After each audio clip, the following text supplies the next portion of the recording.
Oke, Assalamualaikum warahmatullahi wabarakatuh. Selamat malam, teman-teman. Waalaikumsalam warahmatullahi wabarakatuh. Malam Pak. Assalamualaikum warahmatullahi wabarakatuh. Malam Pak. Oke. Eh, yang lain mana nih? Belum join atau nggak ikut kelas? Mungkin semester depan kita udah ketemu ini ya. Kuliahnya udah offline kali ya. Saya lagi ngeset.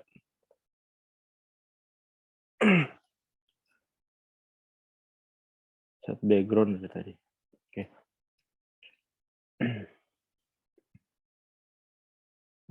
Saya share screen dulu. Sorry.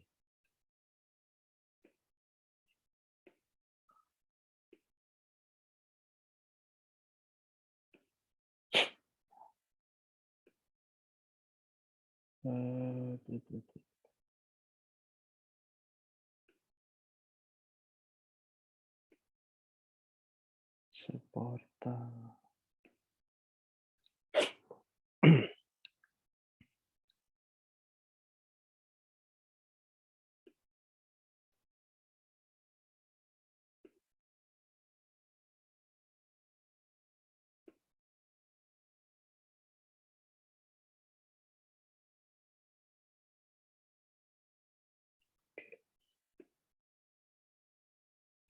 Oke, teman-teman, ini masuk pertemuan kita yang ke-9 nih. After UTS. Kita bicara tentang e-government, e-auction, dan e-learning. Ya. Teman-teman udah dapat e-government belum? Ada udah ngambil loh? Udah Pak. Udah ya? Semester berapa yang udah dapat? Anda udah semester berapa? Semester 6 Pak. Pas semester kemarin semester 5. Semester 5 Pak. Oh, semester 5 udah dapat ya? Oke, berarti nggak nggak perlu panjang-panjang nih. E-government berarti sama saya kan ya? Ya Pak. Iya Pak. Oke, ini bicara tentang e-government karena ada 3 topik sini, government, auction, dan e-learning. Ini overview-nya dari e-government karena Anda udah dapat kuliahnya, nanti tinggal dibaca ulang aja gitu ya. Kemudian dari tujuan-tujuannya gitu ya. Ya, yang pasti produktivitas gitu ya. Kemudian seberapa besar pelayanannya bisa melayani masyarakat gitu ya. Kemudian penerima manfaatnya bisa terpuaskan gitu dengan layanan-layanan yang diberikan. Kemudian reformasi birokrasi. Nah, kita sebenarnya udah sampai di tahapan ini kalau di Indonesia ya. Membangun kepercayaan antara pemerintah dan masyarakat. Ya, kalau kita mendigitalkan layanan kita biasanya lebih gampang ya di trace gitu ya. Semua transaksi, semua proses bisnis gitu ya. Jadi transparan gitu. Nggak ada lagi proses-proses yang di bawah meja gitu ya. Jadi unlegal gitu. Kalau itu udah tercapai, otomatis nanti ada kepercayaan antara pemerintah dan masyarakat. Kalau udah saling percaya, biasanya kemajuannya akan lebih cepat gitu ya. Integrasi berbagai layanan antar lembaga.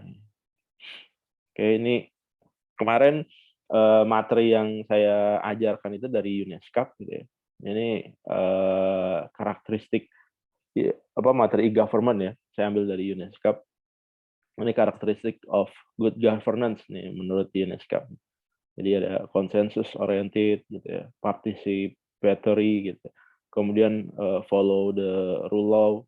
Jadi nggak break the law gitu. Jadi kalau dia mentok sama peraturan, sama perundang-undangan, maka dicari jalan yang tidak nge-break itu. Bukannya pas mentok sama peraturannya dirubah, bukan gitu. Kemudian efektif dan efisien, nggak berulang-ulang gitu ya. lebih hemat cost-nya gitu ya. Kemudian accountability, inklusif, responsif, dia cepat menyikapi permasalahan. Kayak terakhir yang lagi rame kan kemarin harga minyak gitu ya. Nah itu government harusnya responsif ya. Saya nggak tahu nih war room yang dulu dimiliki oleh pemerintah di eranya SBY masih dipakai atau enggak. Karena itu juga berguna tuh bagi kepala negara dalam membuat sebuah keputusan. Nah itu isinya tuh portal gitu dalamnya, portal-portal BI gitu, business intelligence, di mana datanya disuplai di sana, kemudian dari data itu presiden bisa mengambil sebuah keputusan. Jadi keputusan itu berdasarkan data-data yang valid, gitu ya. Nanti nih langkahnya apa, strateginya apa nih buat mengatasi mahalnya harga minyak goreng. Nah, kalau sekarang kan lagi rame yang lagi naik nih harga kebutuhan pokok nih. Nah itu strateginya apa gitu? Apa yang harus dilakukan? Nah itu peran IT di sana sebenarnya sangat berperan, gitu, teman-teman, untuk membantu kepala negara atau pimpinan gitu ya dalam mengambil sebuah keputusan. Kemudian transparan gitu ya, karena setiap kebijakan yang diambil, kemudian penggunaan anggaran itu bisa dimonitor sama masyarakat. Kan udah ada undang-undang transparansi ya, jadi negara tidak bisa lagi menutupi informasi yang sifatnya publik gitu ya. Kayak pemakaian anggaran itu sifatnya publik, kecuali memang informasi-informasi yang berkaitan dengan kerahasiaan negara. Nah itu memang nggak bisa diungkap gitu ya, nggak bisa dipublish gitu ya. Tapi kalau misalkan ini berkaitan dengan kebijakan gitu, berkaitan dengan kepentingan umum gitu ya, nah itu nggak perlu ditutupin gitu ya. Kemudian accountable gitu, accountable itu ya bisa kalau diaudit nggak ada masalah harusnya. Ini dimensinya nih G2G, G2B, G2E ya, kemudian G2C ya, empat komponen yang dilayani. Ini kategori-kategorinya gitu, interaksi antara government dan masyarakat, mengakses semua informasi yang dibutuhkan di web gitu ya. Kemudian mengajukan pertanyaan, menerima jawaban, membayar pajak, tagihan, penerimaan dokumen, pembayaran dokumen gitu. Harusnya kita pandemi kemarin ya, walaupun sekarang belum endemik, udah 3 tahun, harusnya kita udah lebih maju lagi dalam sisi teknologi ya, atau dalam sisi pelayanan. Kalau mindsetnya e-government itu kan meminimalkan pertemuan dengan masyarakat. Jadi kalau bisa ya masyarakat bisa terlayani tanpa harus bertemu dengan pejabat publik gitu ya. Jadi dia bisa mendapatkan pelayanan. Di e-government kita udah bahas penghematan ya dan segala macam gitu ya. Ini government to business, mindsetnya juga sama gitu ya. Memudahkan si bisnis ini untuk berbisnis ya, untuk menjalankan bisnisnya gitu ya. Kalau dia mudah menjalankan bisnisnya, kemudian tidak ada hambatan gitu ya, otomatis bisnis akan tumbuh subur gitu. Kalau bisnisnya berjalan smooth, tumbuh subur gitu ya, yang menerima manfaatnya juga masyarakat juga gitu ya. Tenaga kerja bisa terserap, kemudian kebutuhan dasar bisa diatasi gitu. Nah itu memang saling berkaitan. Kemudian juga ada kalau dari sisi pemerintahan gitu ya, untuk project-project di sini ada contohnya ada e-procurement gitu. Kalau di Kominfo dulu ada sepp.kominfo.go.id, kayaknya udah nggak dipakai lagi. Sekarang udah pakai bukan lpse.depku, LPSE dari produknya LKPP ya. Jadi semua pengadaan gitu ya. Ini contoh portalnya.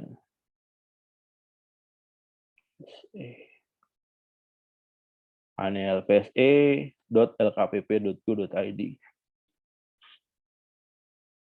Nah, ini kalau Anda punya perusahaan gitu ya, mau jadi kontraktor gitu. Nah, ini di sini lelang-lelang project di sini ya. Nih kayak gini nih. Pengumuman tender, jasa, sewa, list line, transponder, satelit.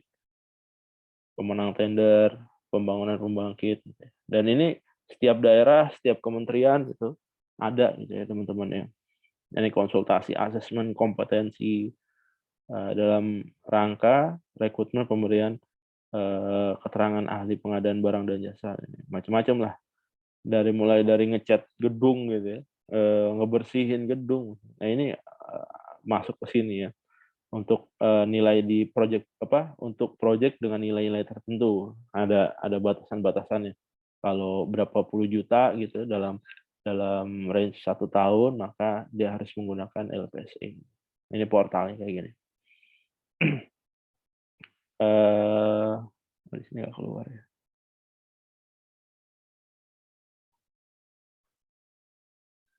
Kayak di setiap daerah ada nih harusnya. Jakarta.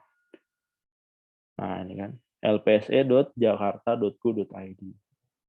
Kalau Anda nyari proyek-proyek di Jakarta gitu ya, cari ini di sini.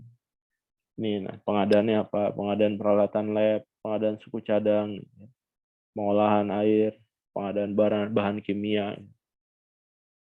Cari yang berkaitan dengan bisnis dan jasa yang akan Anda tawarkan, ya, teman-teman. Di sini portalnya menghubungkan antara yang punya hajat, yang memerlukan jasa gitu, yang memerlukan barang atau jasa dengan vendor yang menawarkan barang atau jasa. Kalau dulu kan nggak seperti ini gitu ya. Kalau ada project langsung ketemu usernya gitu. Kalau dengan LPS ini nggak langsung ketemu usernya. Usernya cukup menginformasikan ke LKPP gitu ya. LKPP. Nah ini LKPP.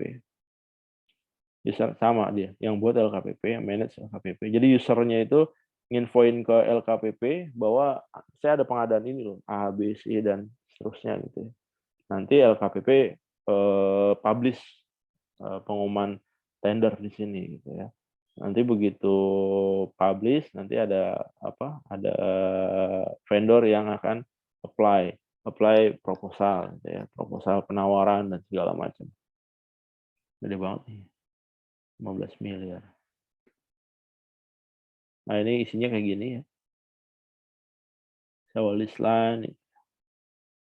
Oh, nih, TVRI butuh pengadaan satelit ya. Satelit ini buat membroadcast siaran dia ya. Nih, total nilai proyeknya ini 18 miliar. Pagu paketnya nih sekitar 18 miliar, HPS paketnya 15 miliar. Nah, ini spesifikasinya, tahapannya, tanggal pembuatan, dan segala macam ya. Ada deadline-nya juga. Syarat kualifikasinya gitu ya. Ini kualifikasi teknis. Ini peserta tendernya berapa gitu. Nah, ini menjembatani antara pemerintah dan juga swasta. Dalam hal ini penyedia barang dan jasa gitu ya.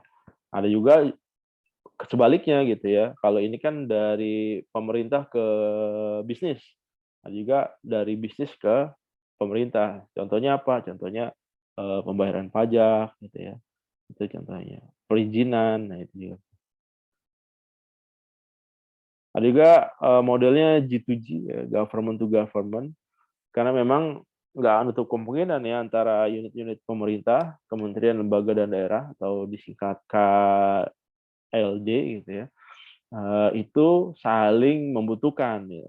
Membutuhkan misalkan dalam bentuk data gitu ya, membutuhkan runtutan proses bisnis kayak misalkan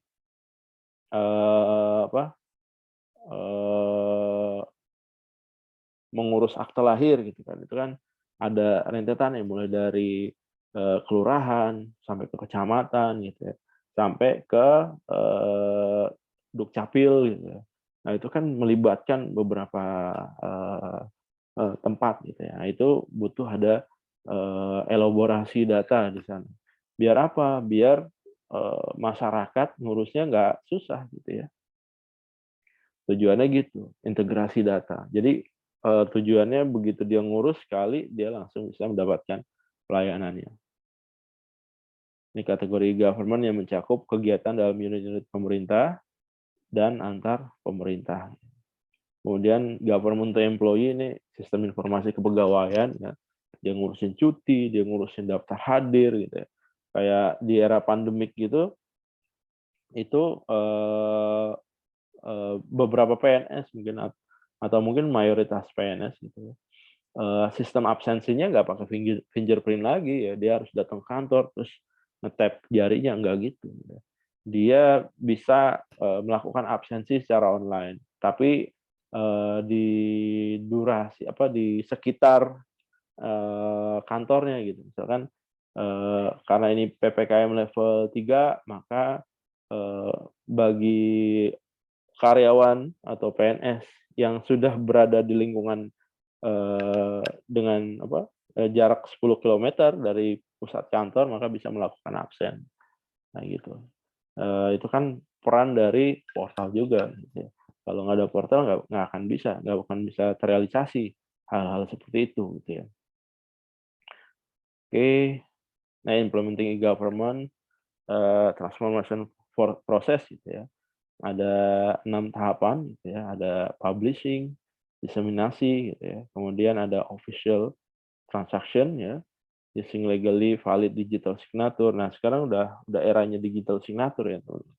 Kalau teman-teman dapat invitation dari pemerintahan, kebanyakan udah digital signature di bawahnya, bukan lagi tanda tangan basah gitu ya. Cuma memang di beberapa kalau udah menyangkut agreement, perjanjian itu masih pakai tanda tangan basah. Mungkin ke depannya bisa bisa bisa ke arah sana juga gitu ya. Penggunaan digital signature. Bahkan ada beberapa kampus ya kayak di ITB itu udah digital signature gitu ya, teman-teman. Anda kalau ada yang lulus kuliah di sana, dia dapat sertifikatnya, tanda tangan digital gitu ya, kayak QR code gitu. Nanti dari masing-masing QR code itu dia refer-nya ke DNA-nya siapa gitu ya. DNA dosen yang mana gitu, atau DNA-nya rektor, DNA-nya dekan seperti itu. Jadi nggak perlu lagi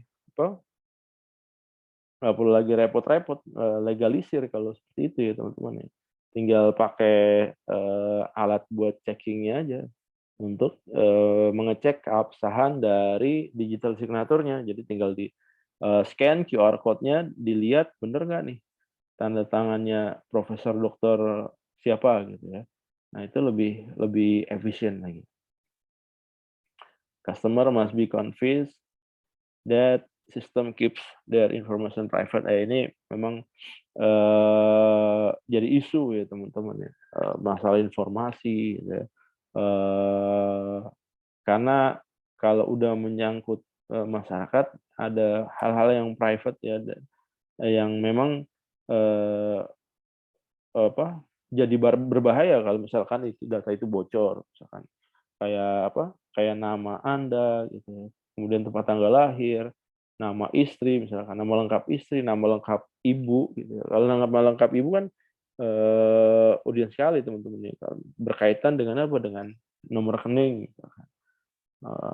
Itu bisa bisa bisa jadi penyimpangan nanti, apakah itu pembobolan rekening dan segala macam.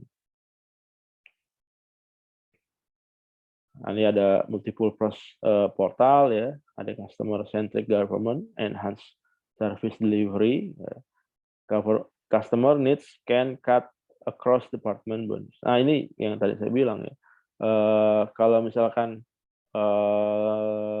datanya sudah terintegrasi gitu ya, kayak contohnya tadi ngurus akte lahir, nggak perlu lagi masyarakat itu jadi susah gitu.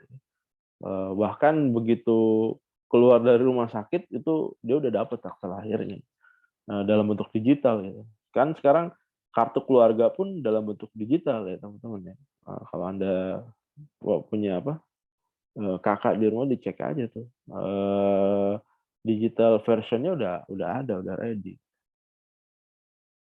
Di tanda tangannya digital signature ya.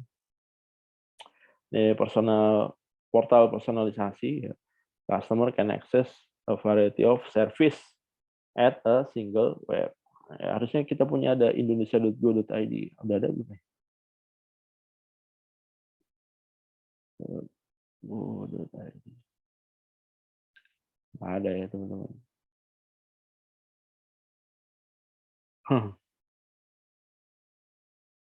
Oh ada.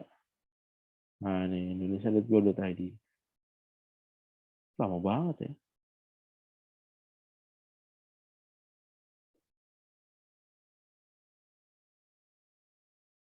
Nah harusnya dari sini nih, dari indonesia.go.id, ini akan nge-link ke semua instansi pemerintah gitu ya. Mau dia ke daerah mana gitu.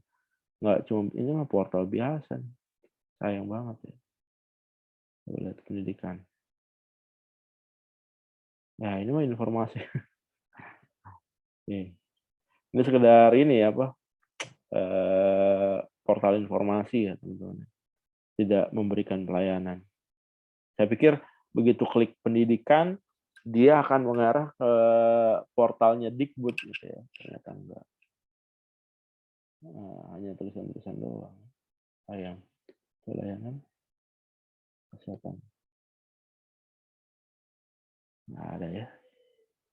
Cuma artikel-artikel doang, sayang.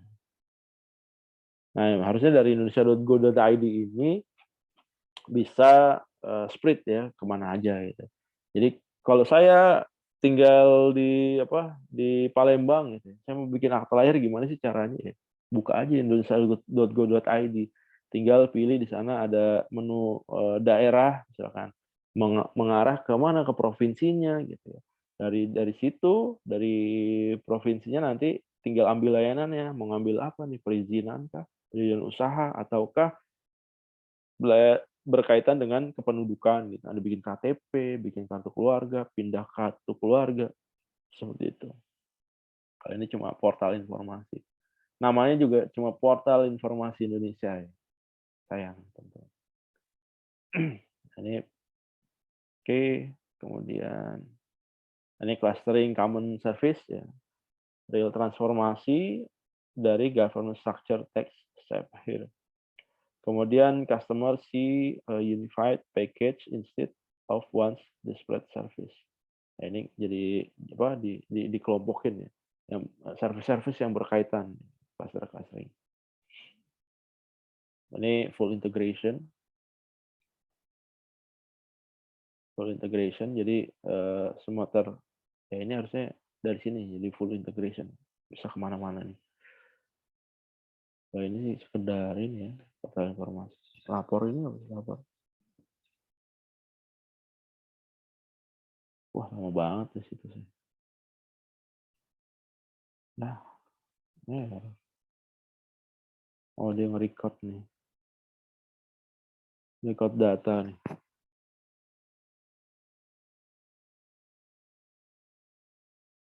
Nah, ini pengaduan doang ya.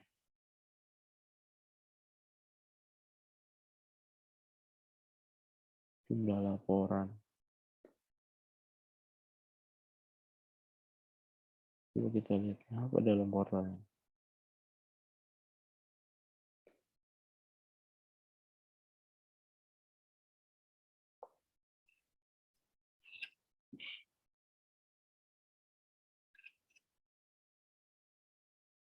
Oh, cuma lapor doang.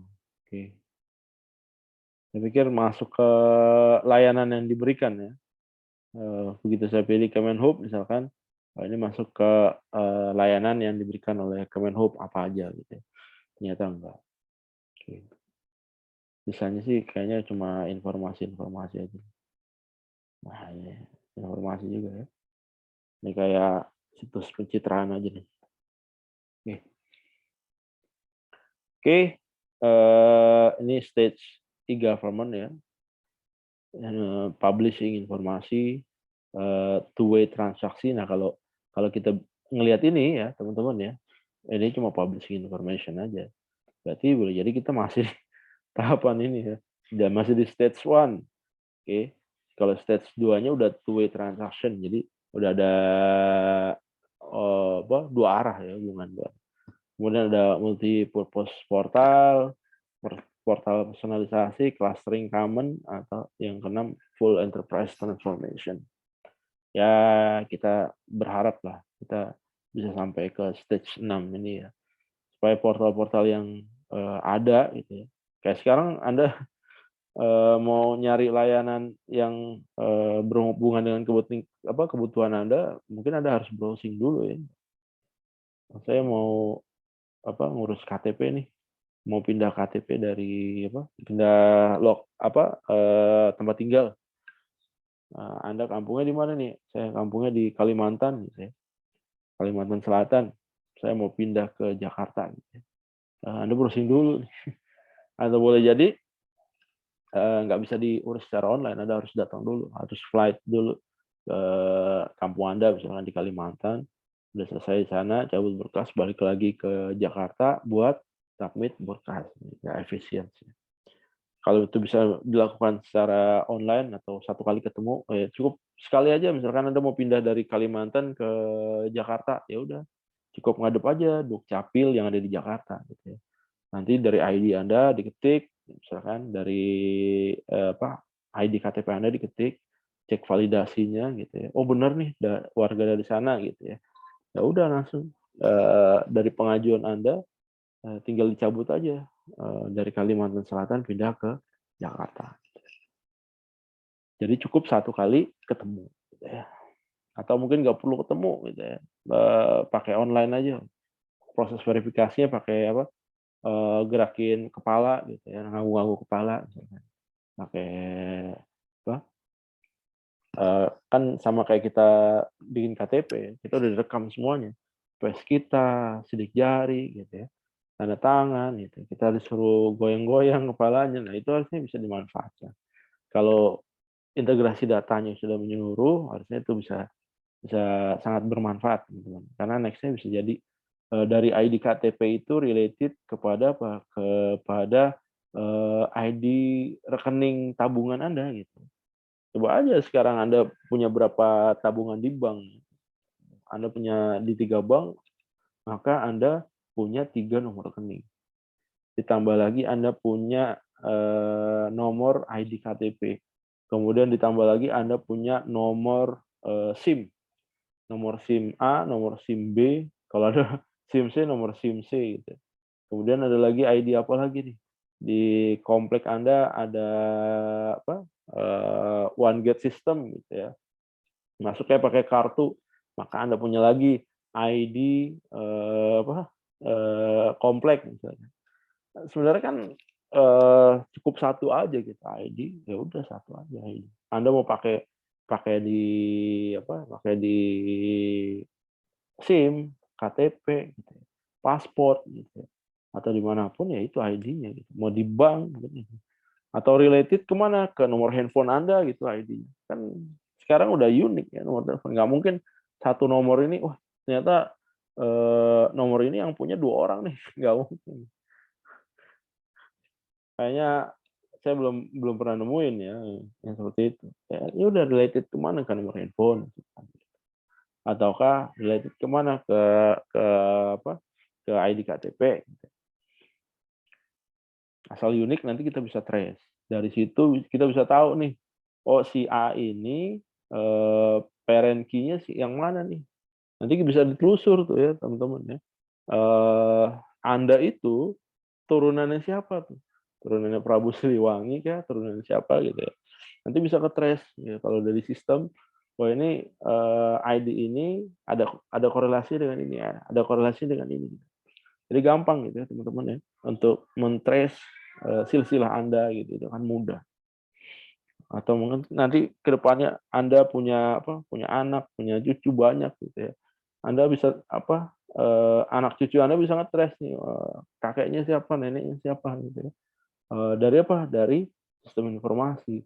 Kalau misalkan dia tinggalnya di jauh, misalkan di timur Indonesia gitu ya, jarang ketemu Anda, tahu-tahu Anda udah meninggal gitu ya, dia baru dewasa, baru bisa datang ke Jakarta gitu ya. Begitu begitu datang dia nggak tahu tuh, nggak pernah tahu profil Anda gitu. Nah itu bisa diatasi, bisa cek di sistem segala macam. Ini maturity modelnya. Oke. Ini kan dari application template, integrated application, sampai ke interoperability architecture ya. Isunya apa sih? Isunya transformation, change is very slow, sama banget ya teman-teman. Memang nggak cepet gitu ya. Kayak dulu saya kasih sampel di Korea, dia butuh belasan tahun buat ngubah Koreanya itu, Korea Selatan sampai Korea yang Anda lihat hari ini gitu. Yang Joe Biden sampai tertarik ketemu BTS gitu. Mungkin dia mau jadi ARMY juga Joe Biden. Seperti itu gitu teman-teman. Jadi membutuhkan proses lama. Tapi bukan berarti jadi berlama-lama gitu ya. Nah, kalau memang bisa dipercepat ya kenapa enggak gitu ya. Tapi kita menyadari membutuhkan proses, nggak langsung cepat. Kemudian nih implementing G2B, build customer trust. Nah, ini yang sangat urgent ya teman-teman ya. Trust dari customer, bicara tentang privacy, security, confidentiality ya. Tadi saya bilang bicara tentang data dan segala macam. Oke, ini saya skipin aja.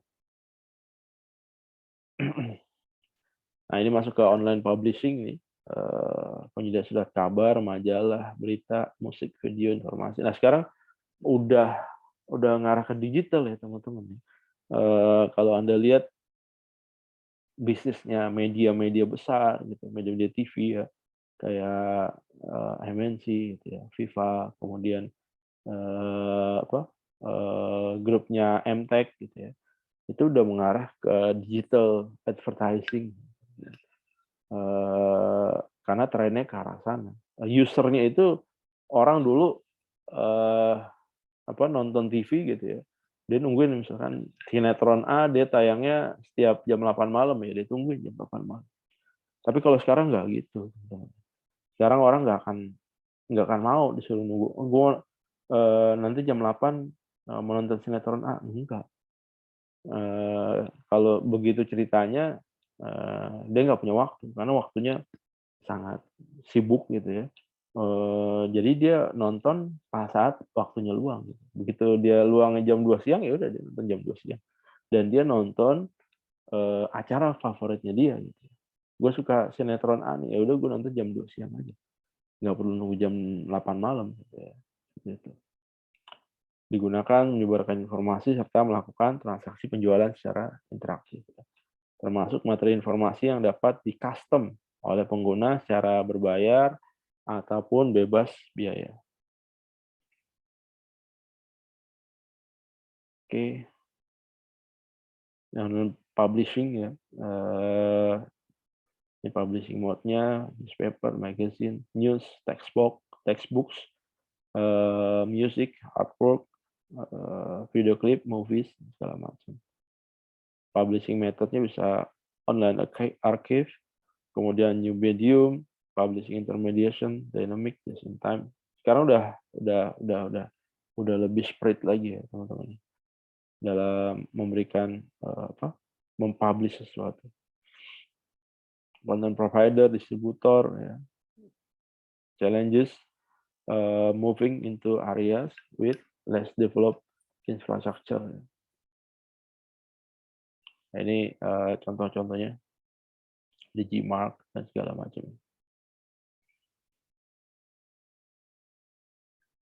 Publishing music, video, games, ya sekarang lagi dilema ya teman-teman. Yang banyak kemarin digital startup yang tumbuh gitu ya, beberapa tahun terakhir, kira-kira 5 tahun terakhir lah. Tapi dalam kenyataannya ternyata dari sekian banyak startup yang ada gitu, ternyata mereka tidak bisa memberikan pertumbuhan revenue yang bagus. Jadi memang hidupnya itu memang emerging ya teman-teman. Dampaknya sangat luar biasa, tapi hidupnya itu bergantung dari investor. Investor itu kan nggak selamanya dia mau ngeluarin uang. Once dia udah nggak mau ngeluarin duit ya udah. Tinggal nunggu collapse-nya aja bisnisnya. Dan itu udah kejadian ya di beberapa startup sudah mulai mengeliminasi ya karyawan-karyawan. Dulu pertama kali dimulai eliminasi besar itu oleh Bukalapak. Dia mulai off banyak karyawannya untuk efisiensi. Karena apa? Karena cost-nya besar, cost marketingnya besar. Itu yang menyebabkan dia nggak grow gitu ya. Ada peer-to-peer model, kemudian third party organizer,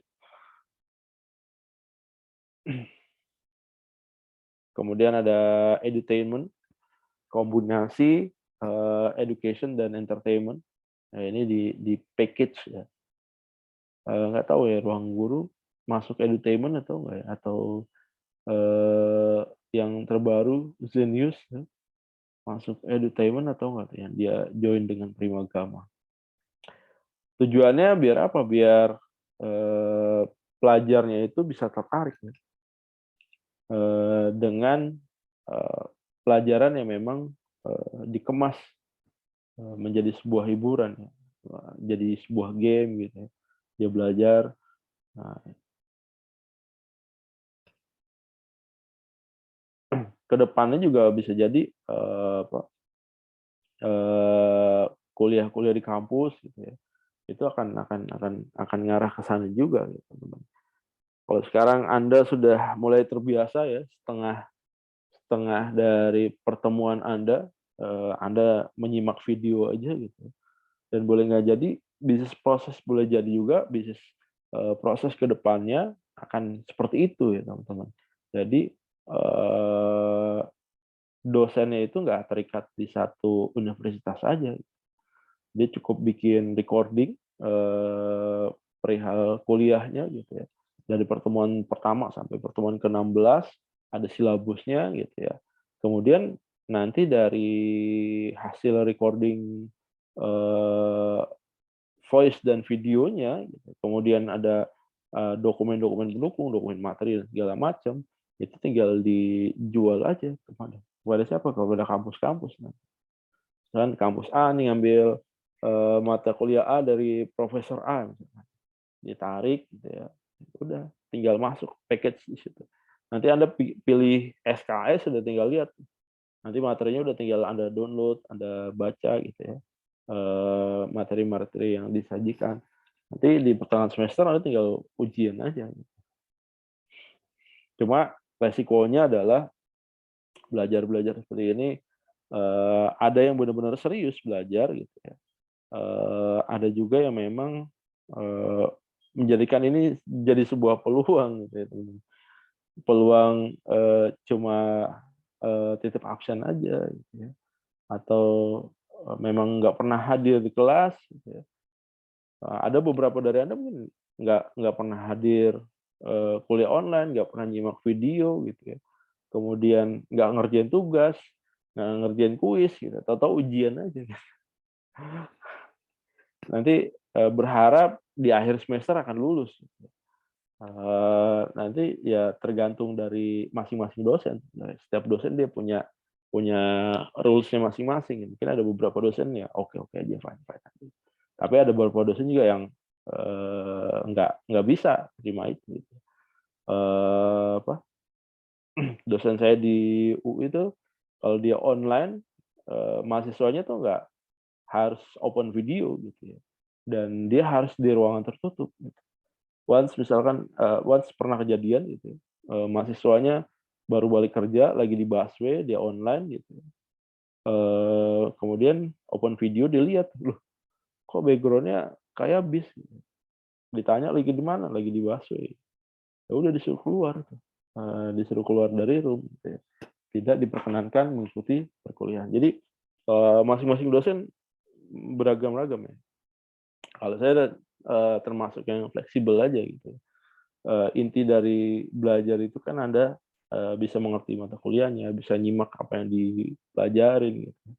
Kalau saya tidak mewajibkan Anda untuk hadir di kuliah, tapi Anda wajib untuk menyimak apa yang saya jelaskan, membaca apa yang ada di dokumen. Makanya di akhir pertemuan ada kuis gitu ya, yang sejalan inline dengan rule-nya Inaba. Saya tambahin lagi di situ ya. Di setiap pertemuan saya kasih sebuah pertanyaan. Mindset-nya adalah biar Anda bisa nyimak gitu, apa yang dibicarakan. Walaupun memang tidak efektif 100%. Tapi setidaknya bisa menambah poin dari kuis-kuis yang dilakukan.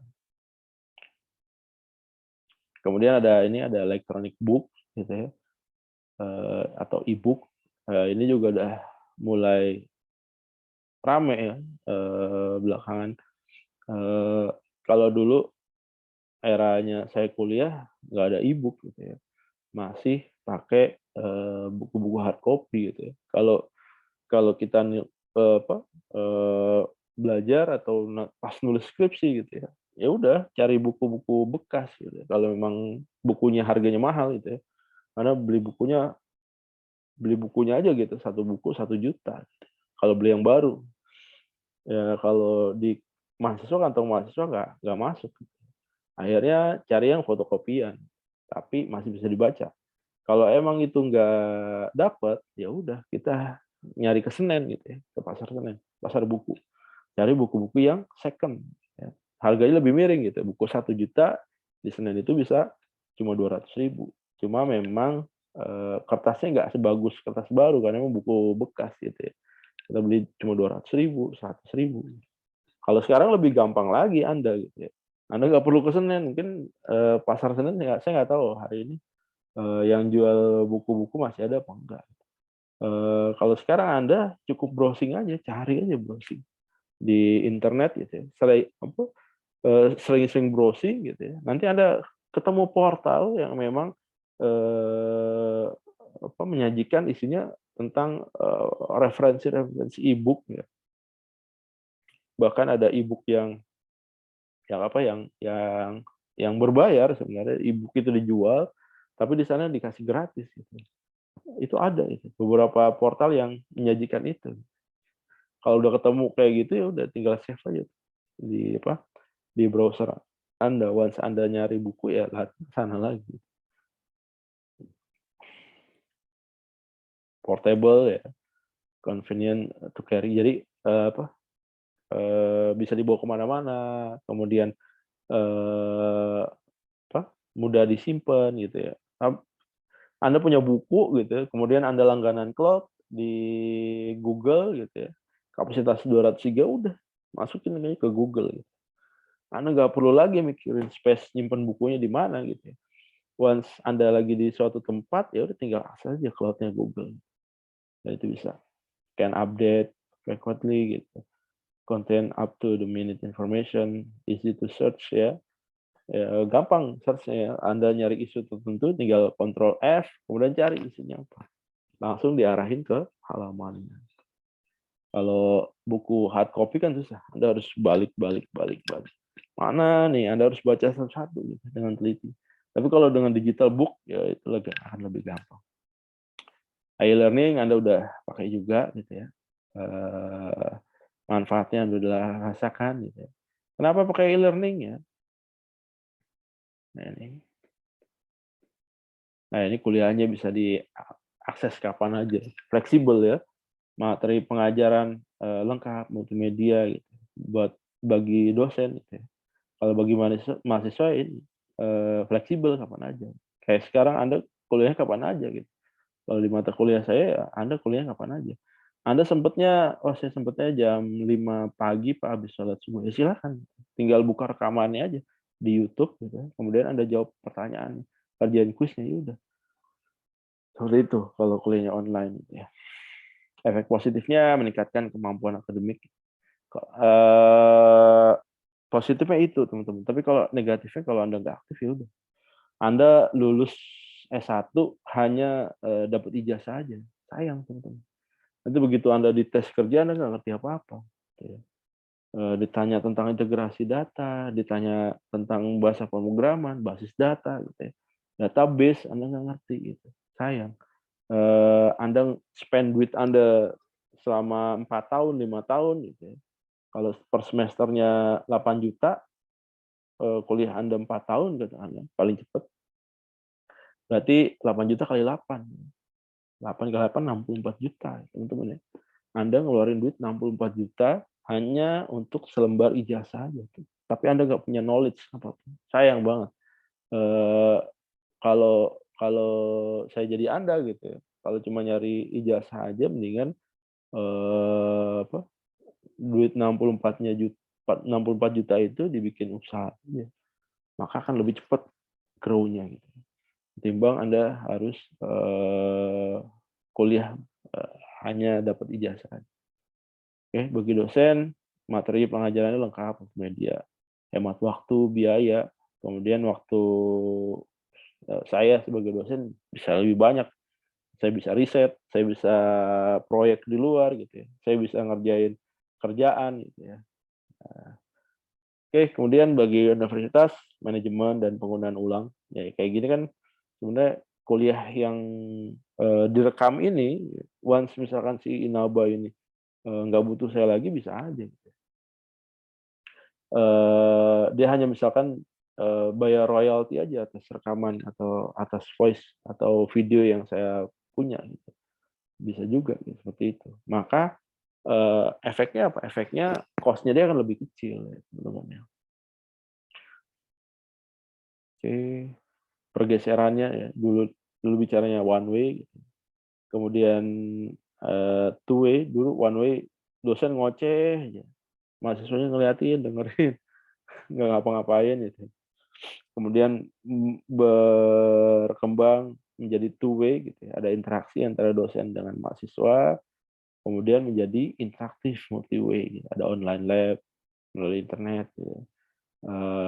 Dosennya bisa di mana aja gitu ya. Mahasiswanya bisa belajar di mana aja juga gitu. Bisa bentuk forum-forum diskusi gitu ya. Sama mahasiswa lebih banyak juga waktunya. Gitu. Kemudian dia bisa juga online sendiri juga bisa gitu. Jadi bebas, interaktif. Pemanfaatan dukungan TIK dalam e-learning ya, ya inilah Anda udah tahu lah. Internet, web, email, chatroom, newsgroup, nah ini kan udah ada nih ya. Ini fitur-fitur ini yang ada apa? Ada di Zoom ya. Fitur ini kan.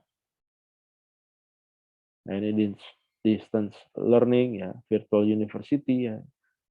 Ya harusnya setiap universitas sudah mulai ngelihat peluang bisnis ini ya teman-teman. Kalau Anda mau tahu tuh UI itu selama pandemik ya, kebetulan saya bantu-bantu juga di program magisternya Fasilkom UI ya.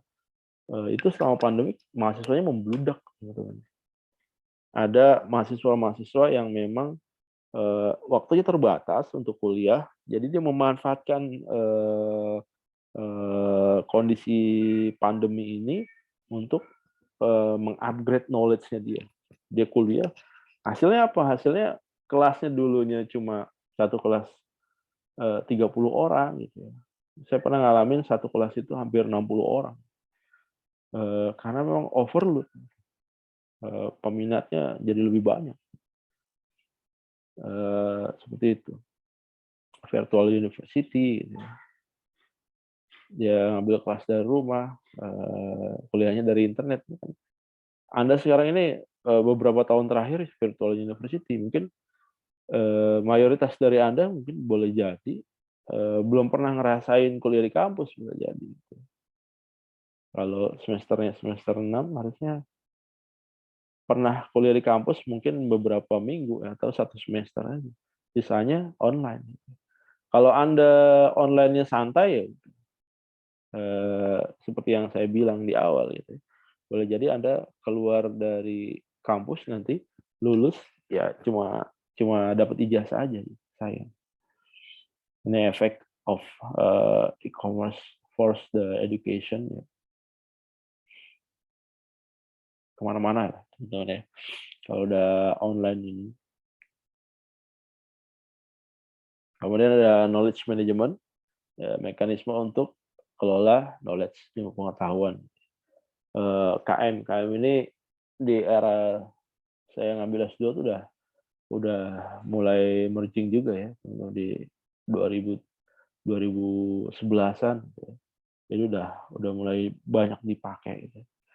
Bahkan di bisnis-bisnis ya teman-teman, karena beberapa perusahaan mungkin banyak ya. Beberapa perusahaan sangat bergantung kepada 1-2 orang karyawan. Jadi ini biasanya disebut sebagai karyawan kunci. Kalau dia nggak ada, perusahaan tutup. Gitu. Itu banyak seperti itu. Ada beberapa lah seperti itu. Yang terjadi apa? Yang terjadi karyawannya keras kepala. Gitu. Karena dia merasa dibutuhin, ya udah dia datang dan pergi seenaknya dia gitu ya. Kemudian kerja sesuka-sukanya dia, udah kayak perusahaan dia sendiri gitu ya. Kantor nggak berani pecat gitu, karena dia butuh knowledge. Kantor nggak berani ngasih peringatan karena dia butuh knowledge. Kalau dia pindah ya udah kelar kantor ini. Itu yang terjadi. Tapi di era knowledge management udah nggak ada lagi.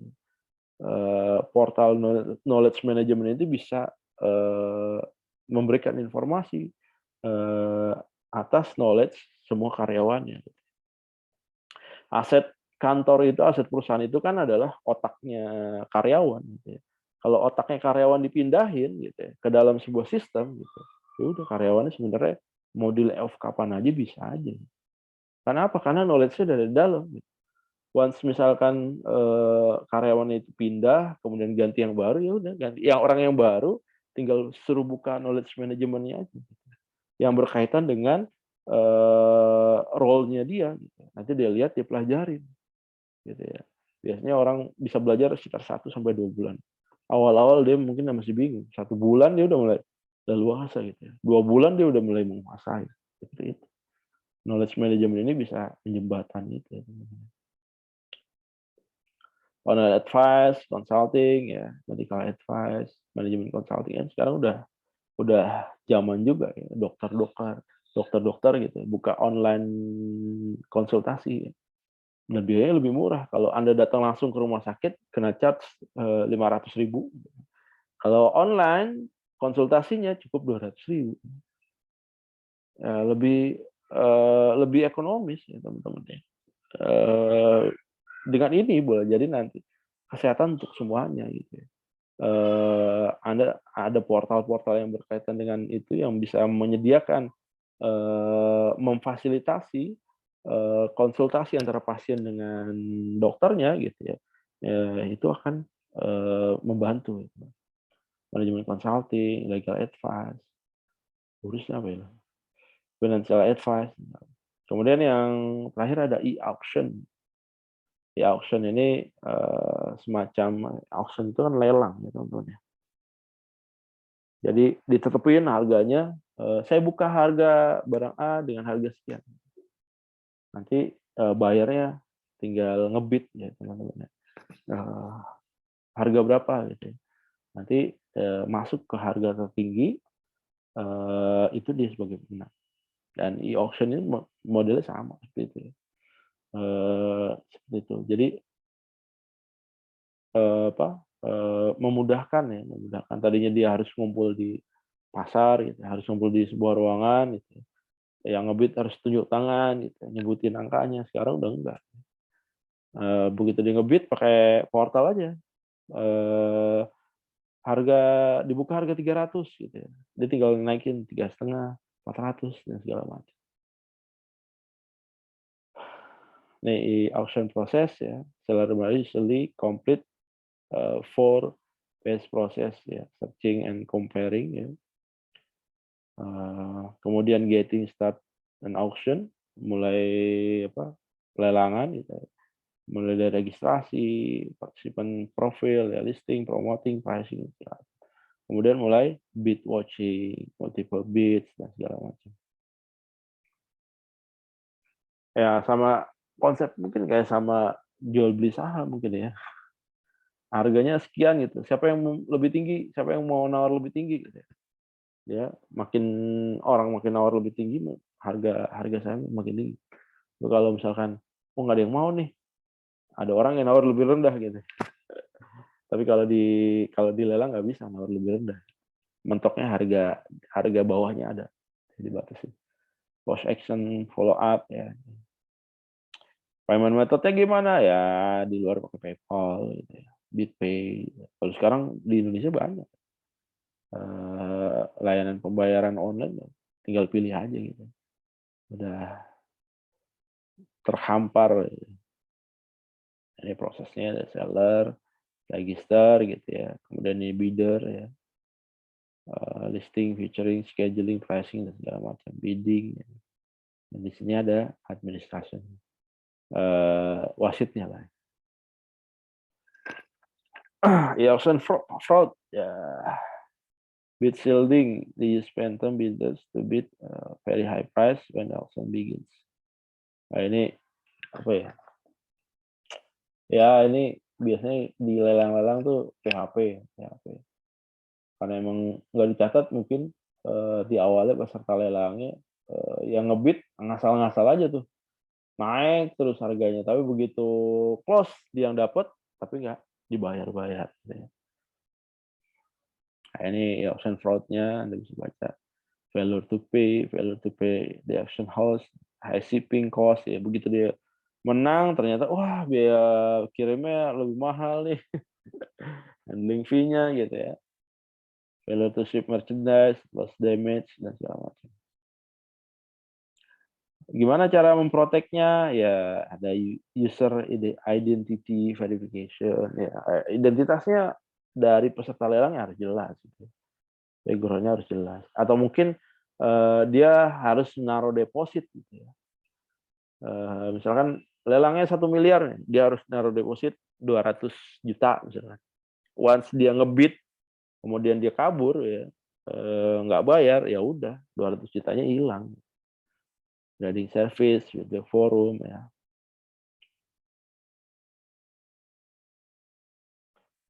Apa? Pakai intermediary, ya. Kalau dulu ada auctionamazon.com, kalau sekarang saya nggak tahu apakah masih aktif atau enggak. Yahoo juga ada, Bits juga ada. Ya. Di mobile auction, M-auction, buat portalnya.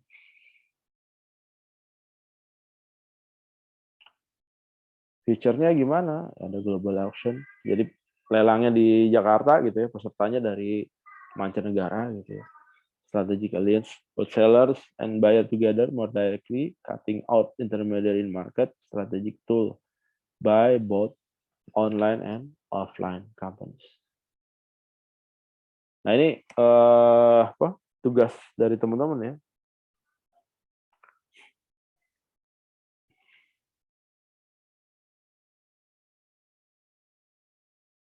Nanti silakan teman-teman cek kolom dokumen tugasnya, deadline-nya 1 minggu ya. Oke, ada pertanyaan sampai saat ini? Silakan yang mau nanya.